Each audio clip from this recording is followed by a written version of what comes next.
Today we are going to see what is a cubital fossa.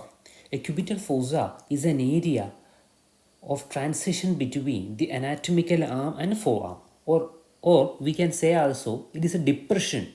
It is a triangular shaped depression seen on the anterior surface of the elbow joint. Let's have the boundaries of the cubital fossa.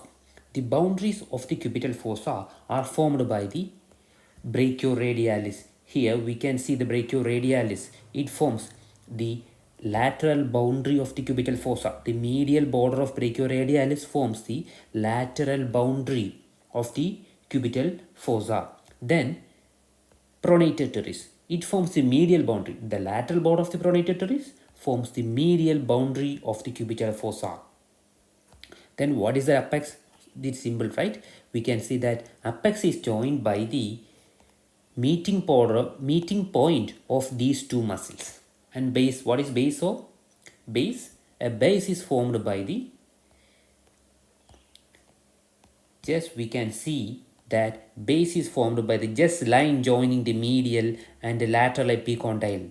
This is the medial epicondyle, this is the lateral epicondyle, just an imaginary line joining the medial and lateral epicondyle. Now we can go for the floor of the cubital fossa. The floor of the cubital fossa is formed by the brachialis. Here this is the brachialis, we can see it. The brachialis form the base, the floor of the cubital fossa in the upper part, in the proximal part, and also in the lower part, that is distal part, the supinator. This is the supinator. Supinator forms the base, the floor of the cubital fossa in the distal part. So what are the structures forming the floor of the cubital fossa? Brachialis in the upper part and supinator in the lower part. Now we are going to the roof of the cubital fossa. The roof of the cubital fossa is formed by the skin, then the subcutaneous fat, fascia, and bicipital aponeurosis. We have some contents piercing the roof.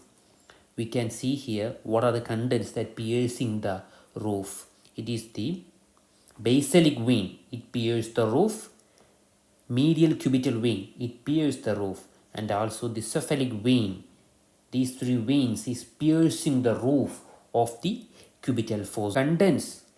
What are the contents of the cubital fossa? We can remember it by just memorizing a mnemonic, that is your MBBS.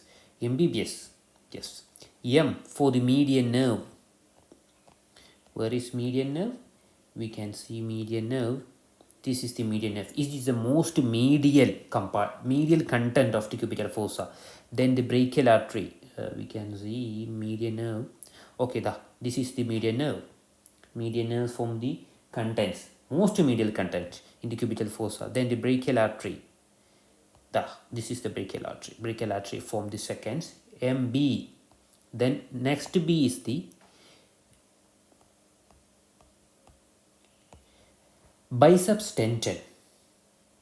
We can see the tendon, biceps tendon here. So the biceps tendon forms the content of the cubital fossa, and the S is the superficial branch of the radian nerve. Okay, now the superficial branch of radian nerve, here is the radian nerve. We can see it in the cubital fossa, right? When isolating it, the superficial branch of radian nerve also form the content, most lateral content of the cubital fossa. Coming to the applied aspect, the brachial pulse, we will be measuring pulse, right? The brachial pulse can be measured from the cubital fossa, and also supracondylar fracture may lead to posterior dislocation of the distal fragment of humerus as well as radius and ulna. These 2 points must be included in your answer.